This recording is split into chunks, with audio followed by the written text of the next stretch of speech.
Yao Yuekong merangkak seperti ini. Yao Yuekong mengikuti dari waktu ke waktu untuk menembusnya. Dan melihat Hua Daoru ditekan oleh gunung salju di daerah bersalju. Qin Yichen jatuh ke dalam gua es. Dan bahkan kaisar monster yang kuat pun sedang dia meninju dan menendang.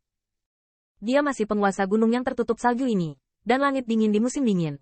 Tapi dia tak terkalahkan. Ini seperti Bai Guanxing yang menendang gerombolan babi di jalan. Menurut Anda bagaimana hal itu seperti kejahatan dan kejahatan di desa ikan dan daging? Tendangan Bai Guanxing sangat menyenangkan. Setelah beberapa saat, dia sepertinya ingat bahwa dia melirik ke dalam lubang gua es yang dalam. Dia tersenyum dingin. Jangan pikir itu cukup. Katakan, ini baru permulaan. Saudara Lei Jenggotze, masih terlalu banyak. Saya melihat di dalam gua es. Dinginnya dalam. Dan ada lebih banyak halilintar. Bahkan air dapat menimbulkan guntur. Gua es seperti lubang guci ini sengaja digerakkan oleh Bai Guanxing secara ekstrim. Kekuatan paling maskulin dan kejam di dunia terjerat dalam gua es. Hampir seperti penjara guntur 9 hari. Tetapi pada saat ini, Qin Yichen sudah mampu mengumpulkan sekelompok pisau yang patah menjadi sosok ramping yang tidak lengkap. Mengertakkan gigi. Dan duduk tegak di bawah cahaya guntur. Ren. Dari guntur ke guntur. Yang terbaik. Suara Qin Yichen bergetar. Seolah-olah begitu dia berbicara. Guntur yang tak terhitung jumlahnya mengambil kesempatan untuk menyelinap ke hidung dan mulutnya. Dan organ dalamnya terhapus. Tetapi nadanya sangat tenang. Lei Ze masih punya banyak jenggot. Jadi dia bisa banyak menghaluskan. Bukankah itu yang terbaik? Setelah melihat ini, Bai Guanxing tertawa 2 kali. Saya harap kamu tidak seperti orang ini di bawah kakiku. Kamu paling gila ketika kamu berbicara. Tetapi paling malu ketika kamu dipukuli. Begitu suara Bai Guanxing jatuh. Dia menginjak 3 pembangkit tenaga listrik. Dia masih kaisar. Dan kekuatan tempurnya masih lemah di antara 10 protos. Tetapi dia brilian dan cerdas. Dan dia tampaknya sulit dikalahkan di dunia.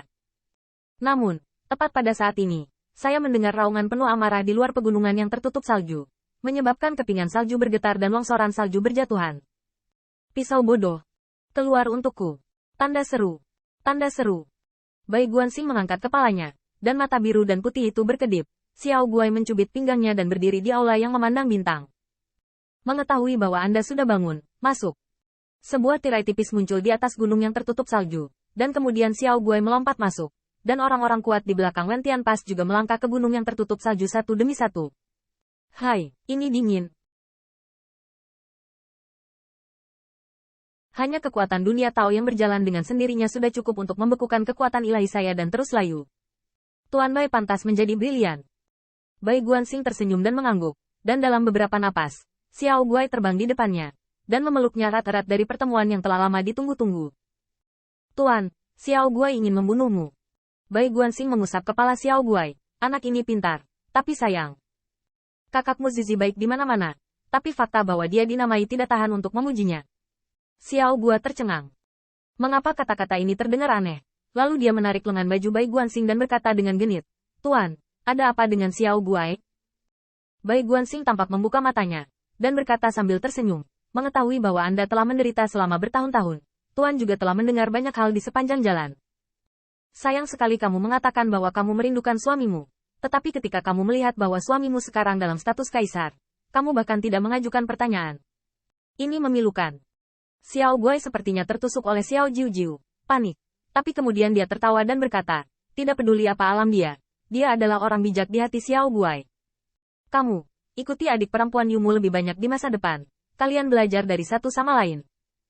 Bai Guanxing menghadiahi Xiao Guai dengan kerusakan otak dan menganggapnya sebagai upacara pertemuan.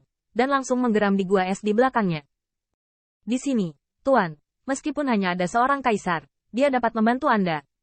Ini mulut bodoh di gua es. Pergi dan lihat apakah kamu sudah puas. Setelah mendengar kata-kata itu, Xiao Guai segera melompat ke gua es. Dan pada saat ini, Putri Wen Qing dan orang banyak pulih dari situasi tragis langit bulan iblis lembut Hua Dao.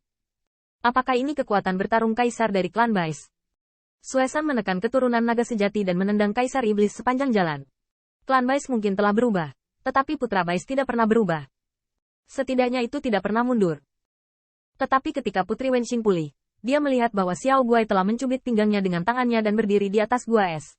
Berdiri tinggi di atas gua es, dengan seringai di wajahnya. Sepertinya, jika dia laki-laki, dia pasti sudah menggunakan urin anak laki-laki untuk membantu Qin Yichen mencairkan es dan salju. Pisau bodoh, lama tidak bertemu. Lihat ke atas, apa kau mengenali nenek? Tanda seru. Qin Yichen memiliki bekas luka guntur di sekujur tubuhnya, dan tubuh Tao yang belum sembuh bergetar, dan guntur membuat matanya bersinar. Anak kecil, apakah kamu sudah bangun? Anak laki-laki. Tanda seru. Xiao Guai tertawa, dan sayap kupu-kupu terbentang di belakangnya, menunjukkan keagungannya. Saya bukan Xiao Guai, saya belatung sebesar itu. Melihat Anda begitu sengsara, saya minta maaf jika saya tidak mendapat masalah, Pak. Setelah Xiao Guai berkata, dia berjongkok dan menggosok bola salju dari tanah, memukul tinggi dan rendah. Pisau bodoh di gua es tidak bisa melawan sama sekali. Ya, apakah kamu berani bersembunyi? Nenek di Pao bisa memakai jarum sesuka hati. Di mana kamu bisa bersembunyi di tempat sebesar ini? Dibandingkan dengan Yao Yuekong, Xiao Guai pasti mencapai kesatuan kata dan perbuatan. Ketika dia mengatakan bahwa dia telah jatuh ke dalam masalah, bola salju itu harus dipukul di alis dan kepala lagi dan lagi, tidak peduli bagaimana Qin Yichen mengayunkan kepalanya. Bum bum. Bola salju biasa. Saya takut bahkan rambut Qin Yichen tidak akan terluka. Tetapi salju di tanah ini diubah oleh kekuatan ilahi Bai Guanxing. Kekuatan yang dikeluarkan oleh anak kunci. Tetapi lengannya membulat. Dan kekuatan kaisar adalah kekerasan. Adegan ini membuat Putri Wenxing merasa tertekan. Ternyata kayu tersebut jatuh ke dalam gua es dan dihancurkan oleh naga petir yang tidak lebih baik dari Hua Daoru. Terutama ketika dia melihat Bai Guanxing dengan tangan di punggungnya. Wajahnya berbaring. Putri Wenxing menggigit giginya. Dia harus melangkah maju dengan nakal. Tuan, Anda, tolong bujuk. Kayunya sudah sangat menyedihkan. Bai Guanxing menoleh dan melihat dengan bercanda. Apakah kamu tahu jika kamu dipanggil Xiao Bai kali ini? Tuan, saya tidak akan memanggil Anda Xiao Bai lagi. Itu tidak akan berhasil. Bai Guanxing menggelengkan kepalanya, sama sekali tidak membelinya. Apa yang Anda sebut itu adalah urusan Anda, tetapi dunia serangga dan pesta Anda semua ikuti. Panggil anak kecil kita belatung, sebelum mengubahnya. Alam kaisar di seluruh langit tidak akan berani berhutang seperti ini. Itu harus dipukul, harus dipukul. Ini. Ke Tiangxuan dan kerumunan ingin membujuk. Tetapi siapa yang mengira Bai Guanxing memandangi bocah lelaki yang telah melempar bola salju.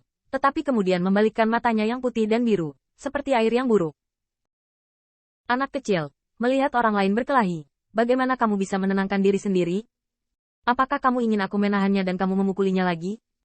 Oke. Biarkan dia melawan.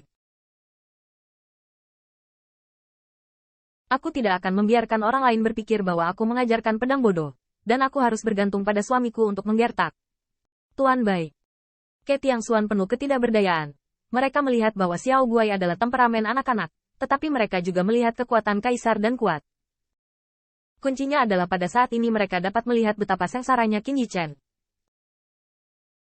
Itu benar-benar terkoyak oleh naga petir dan tubuhnya hancur. Ini adalah pengalaman bahwa hidup lebih baik daripada kematian.